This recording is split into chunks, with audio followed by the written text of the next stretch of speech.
Hey everyone, welcome to Broadband Deployment News. The latest Ookla report shows that cable does really well on download speeds. And as you might imagine, fiber does best on upload as well as on latency. I'll be right back with the numbers.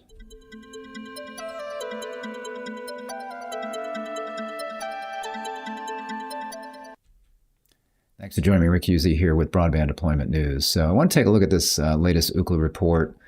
It kind of shows that cable continues to do well on what really counts, I think, for most people, which would be download speeds. And this is because of cable just always has, done fairly well with download. And they've been making upgrades to their cable plants over time that have really focused on the download side. They've been doing more on the upload side as well recently. But some of the earlier upgrades that they were doing from DOCSIS, DOCSIS 3.0 to DOCSIS 3.1, a lot of that was focused on increasing download speeds. So we're seeing the results of that. And they've been taking additional steps to get the upload speeds better. So we'll start to see some impact from that in some of these reports. But obviously, fiber is still king as far as uploads go. But it does show you that cable does well when comparing. Now, this is just looking at, this is an Ookla report. And I think they believe when they look at this report, they need to have a certain number of responses. So there's only so many responses they're going to get from customers in parts of the nation that are with small providers. So if you've got a small independent provider in a town or a city or maybe even a regional area, they're not going to be represented as much. So this does not show you what it might be like in those smaller towns. With these larger providers, a lot of them have upgraded to DOCSIS 3.1 and are moving to DOCSIS 4.0, and that may not be the case in smaller areas where you've got a fiber operator that, it's much easier for a fiber operator to put fiber out and then do gig symmetrical service. Whereas the cable operator, they're going to have to do some upgrades that a lot of the smaller guys haven't done yet. Maybe getting to DOCSIS 3.1, starting to roll that out, OFDM and OFDMA on the upstream to get faster speeds, mid splits and high splits. A lot of that started much earlier with the large providers. So again, this is really skewed towards the areas where you've got large providers competing. But as we look here, you can see we've got the U.S. median country speeds, and this is from December 2023. And really, we're looking at December 2022 to 2023 here. And you can see this is mobile over here, and you can see a big uptick on mobile. And this would all be related to 5G services as they continue to roll out there from T-Mobile and using their mid-band spectrum for 5G. You've got some millimeter spectrum from Verizon that's probably counted in there, plus Verizon and AT&T's own mid-band C-band spectrum that they acquired for 5G. So you see a big uptick there on download speeds. It looks like the upload speeds really didn't show much of a change, a little bit. And then you've got latency, a little bit, not much of a change, maybe a sinking there. On the fixed broadband side, you see less of a rise, but you do see a rise here over the year time frames where you got 192.73 megabits per second December 2022 up to 227.27 megabits per second the end of last year, 2023. Not a big change in upload speeds, 22.57 to 26.59. So a little bit of a change, but really pretty flat. And latency also decreased a little bit. Again, this is a good thing. If you're going down here, you've got latency of 14 milliseconds and dropping to about 13 milliseconds. Jitter staying pretty stable at 3 milliseconds. Jitter is important for things like phone calls. So latency is important, but the variance between latency is very important for things like I say, like phone calls, where you've got this communication going back and forth. So that's why that's a key factor. As we scroll down here, we see the download and the upload speeds. So you see fastest providers on the download. Again, this is focusing on the large providers. Again, top fixed broadband providers in the U.S. So you've got Cox leading with 261.27 megabits per second. So cable operator. Then you got Spectrum, that's Charter, 252.71 next. Then you've got AT&T, a fiber operator, but also DSL. So when you're looking at this, you've got the cable operators, the big MSOs. A lot of them have been doing these upgrades over time. They've got, as they do them, they're fairly consistent in the technology that they're offering throughout the country. Obviously, as they roll out new technologies, they start in certain areas. For example, starting, Comcast, Xfinity starting with DOCSIS 4.0 in certain service areas. But everybody, I think, on the cable side is pretty consistently delivering today DOCSIS 3.1 technology and doing distributed access architecture, some mid and high splits to get their speeds faster. So that's why you're seeing them kind of consistent and pretty high. Whereas again, you've got AT&T, they've got a mix still of fiber and DSL, so that DSL would be pulling them down on their speeds. The same with Frontier, a fiber operator that also has DSL. You've got Xfinity in here again. They're behind AT&T as far as download speeds. That will kick up, I'm sure, as they are now starting to roll out DOCSIS 4.0 in areas. So their download and upload speeds are going to be seeing significant changes in the next report probably, and certainly after that. Optimum was that was started as Cablevision, and Altice USA bought Cablevision and then bought Suddenlink. Cablevision had the Optimum brand name, so Altice USA rolled up Suddenlink and Cablevision all under the Optimum brand name, but they really were a cable operator. They are doing fiber now. If you look, they talk about fiber, but they're really a cable operator, which is why they're, well, not necessarily here. You'll see in a moment on the upload side, they're still toward the bottom, even on the upload. So you're really looking cable here. And then you've got Verizon, again, looking at a fiber operator, but also with a mix of DSL in there that would be pulling down their download speeds, I would think. I took a look at Optimum to see what they were talking about. Are they talking about cable or fiber? And it's really, like you would expect, they're advertising Optimum fiber. And it may be that they are offering cable in a lot of areas. However, if you wanted fiber, it could be that if you are a new customer, they'll sign you up with fiber. There's technology where you can have a fiber node out in the field, and if somebody wants fiber, just a single subscriber signs up, you could do that. They may be doing that because they talk about fiber here starting at $40 per month.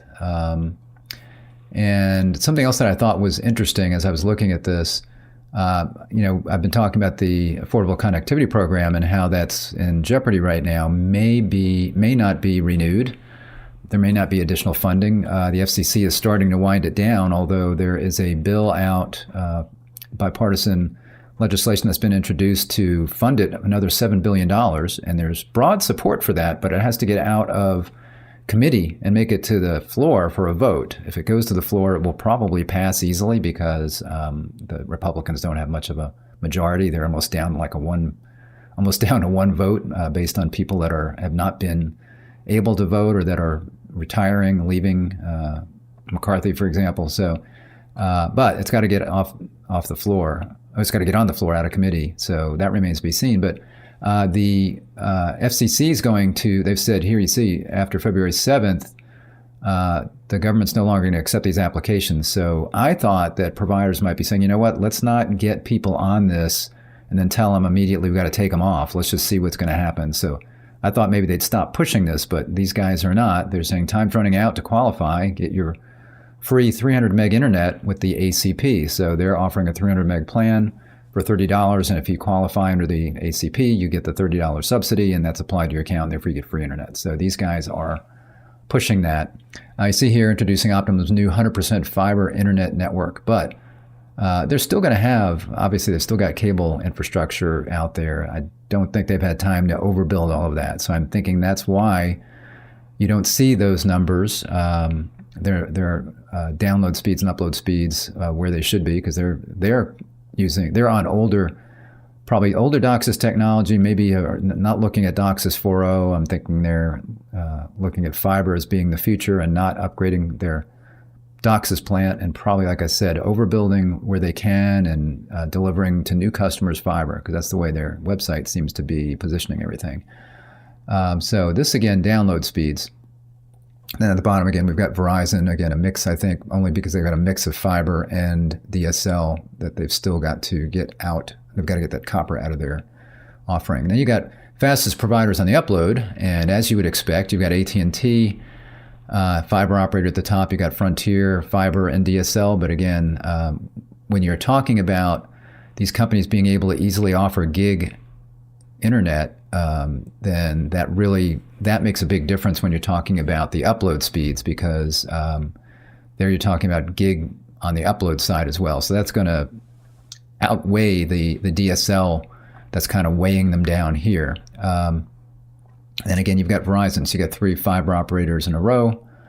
with 102. And then you see way down here, Cox. So again, here you've got your cable operators that have not yet completed the work to get them faster upload speeds. So you're looking at averages of 34 megabits per second, Optimum 29.8, Comcast 22.89, and Spectrum at 15.6 on the upload.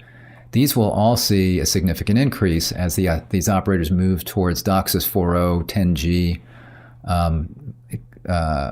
Cox, I'm not sure what they're doing. They're probably going to be doing extended spectrum DOCSIS, so I think you'll see them not necessarily offering symmetrical speeds, but they'll have more spectrum for the upload. Optimum, again, I don't know that they would be doing anything much based on their focus on selling fiber, so it may be that this will increase as they get more fiber customers, but I don't know if they're necessarily making big changes to the DOCSIS plant. Then you've got Xfinity.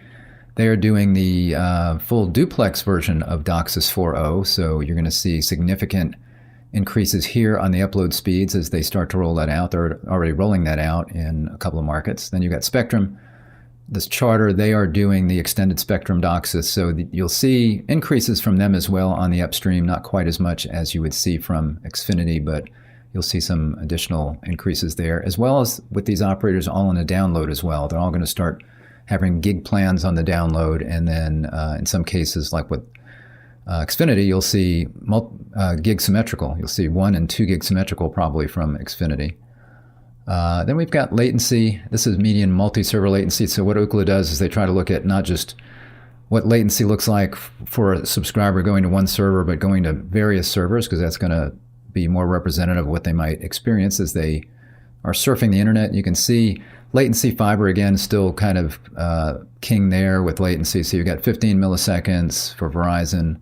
That's tops. Then you've got 17 for Frontier. And I'm assuming this is round trip. Either way, it's kind of, you can compare them, but I'm assuming this is round trip back and forth. Then you got AT&T, and I'm not sure what these lines are unless maybe there's not some consistency. It's maybe between these two areas. You got AT&T and Optimum. Again, cable operator mostly, but doing well on latency. Then you've got Cox and Xfinity and Spectrum here. Now there is low latency DOCSIS that is something that's available that cable operators will start selling. I think they'll probably sell that to customers that need low latency, really ultra low latency, like gamers, those kinds of things. But that is something also that you will see improving, I think, from the cable operators. Consistency, that's just going to be how consistent the service is over time. Not much difference here. You've got Spectrum, cable guys up at the top, 92, 90, almost 92, 91.7, 91.